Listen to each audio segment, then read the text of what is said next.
Hey guys, welcome back to my channel where I do vlogs and how-tos and tutorials and DIYs. Any difference between them. So obviously, as you just saw before, I failed here setting this up. I didn't fail.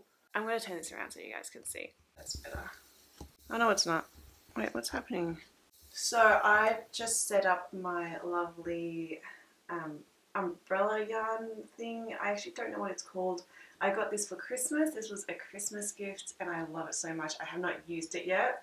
So today is, it's like the end of January. Today is January 20 something? 30th? 31st? I don't know. It's a Saturday. Yeah, I haven't really used this yet. So I've got that. And then I also got this yarn winder as well. But the reason I've got on this plank of wood and then I have my laptop as like a thing is because my table, like I know you're meant to put it into a table, but my table doesn't have like a flat edge bottom, and now I don't know where to put this, and I'm thinking I might just have to hold this and then wind the yarn up, which I don't want to do, but I think I will. I think I'll do that because I want to get this yarn wound up so I can get started. Yay!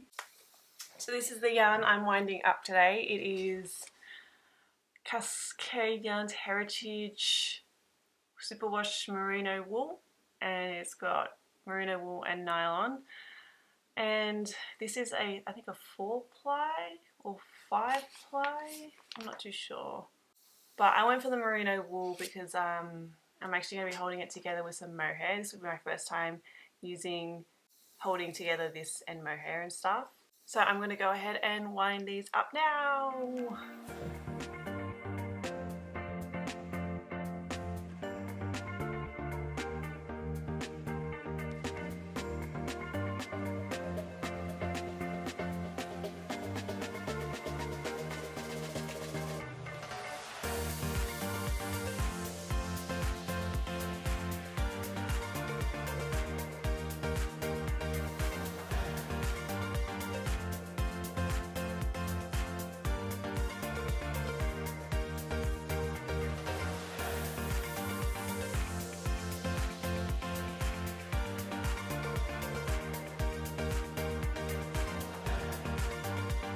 You guys still see? Yay! Alright, I have to hold it up here.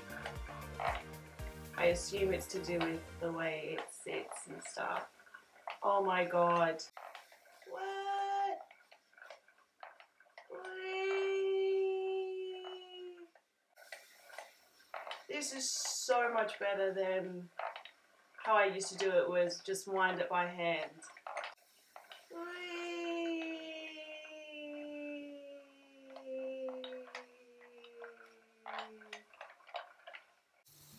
So I was just getting my yarn ready here, and now I've already cast on here and I'm just starting to work on the neckline.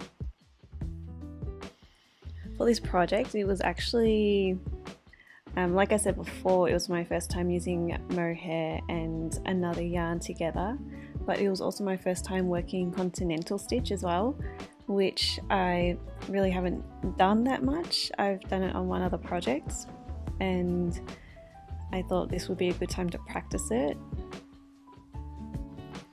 So here I've worked down to the neckline, yeah, and now I'm doing the shaping for the raglan.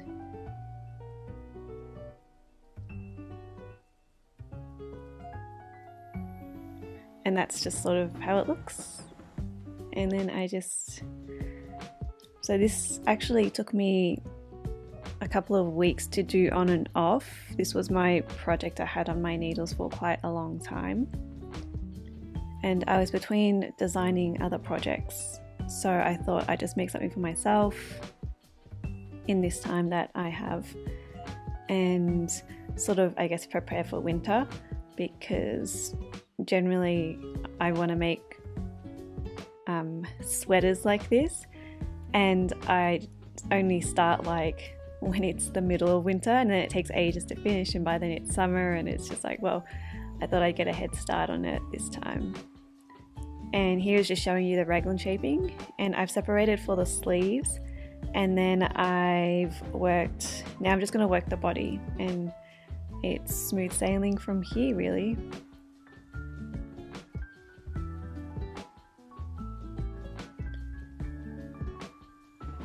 So I hadn't really done ribbing in Continental either, so that's why I'm just going so slow here, because I'm just trying to figure it out.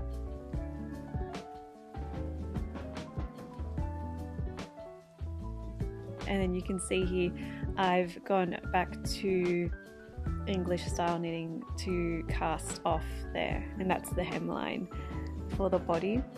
And I just yeah, I couldn't wrap my head around it. Like, I guess I could, but I couldn't get the tension right or whatever. And so I'm just changing my needles here just to a shorter one, because I'm going to work the armholes now.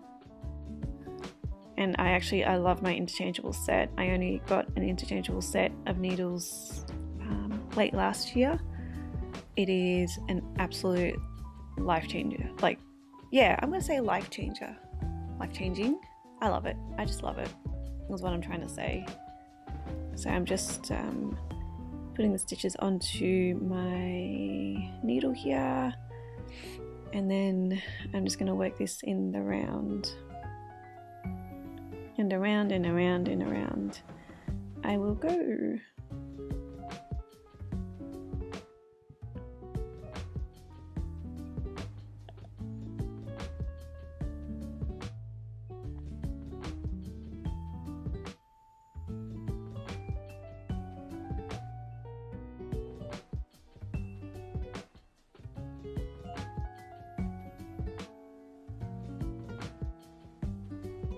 So there I was just trying to see the length on the sleeve. I just wanted to see what it looked like, and that's what I really like about top-down knitting, is that you can just try it on as you go, and if you want to make changes, you can make changes along the way.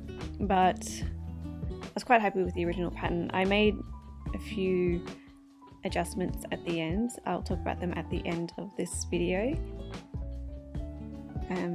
So here you can see I'm doing some last minute seaming. I think I was ready to sit down and talk to you guys about it, and then I saw the loose threads, but I didn't get the one on my hem, so you'll see that one coming up. So this ended up being the final result. I'm quite happy with it, and it turned out a lot better than I thought it would. It's actually really soft against the skin here, and I've never, like I said before, I'd never worked with holding mohair with another yarn before, so having these two together, like, it's so nice. And I've got more yarns with mohair and stuff that I want to use in the future as well, and I've already got ideas for patterns I can make for it. But overall it was quite an easy pattern to follow. I did make a few changes to it. So for one, I made the neckline a bit shorter than asked, because I didn't want it to be fully up here. I'm not a huge fan of full turtlenecks, and I feel like if I wanted to, I could sort of do one of those if I get really cold, you know, when it's if I'm outside. But I think I prefer just a sort of light neckline there, but the pattern does call for a lot longer of a neckline. And I made these slightly shorter, maybe about a couple centimeters shorter, because then the arm length, I'll show you guys. So the arm length, I actually made the stockinette part longer, and then I made that part a bit shorter. And that was more just because I didn't really count my decreases properly, and then I ended up decreasing like longer rows. So that's the result for that. And also the pattern calls for another type of bind off, but I just used a stretchy bind off instead, because the other bind off required a needle, which I don't like. If I can knit it, I would rather knit it. So that's what I was going for. So yeah, from what I saw in the pattern and other photos, it should sit further down, but for me, I have like a longer torso, I think, than usual. So I did make mine a bit longer, but my ribbed section, that part there, is a bit shorter, and the rib section should be a bit longer, I think, like maybe that much longer. So I'm still deciding whether or not I want to rip that up and do that. I think I might end up doing that. I just do I still have enough yarn left over. I did have other plans for it, but I think even if I extend it, I should have enough for the other project I had in mind. But yeah, so I really hope you guys enjoyed my video. This one was a bit more of a chill one. I've just started the process of filming videos for my own patterns and designs to help you guys along as well. So I'm really excited about that. And those will be coming soon. Well, with my next pattern release, there'll be a guide to help you. So yeah, so I'm really excited, and I hope if you guys decide to make this, I would highly recommend it. It's like really cozy, and I can't wait for winter to come to wear it. So I hope you guys like this video. If you do, please like and subscribe down below, and I will see you guys next time. Thank you, bye.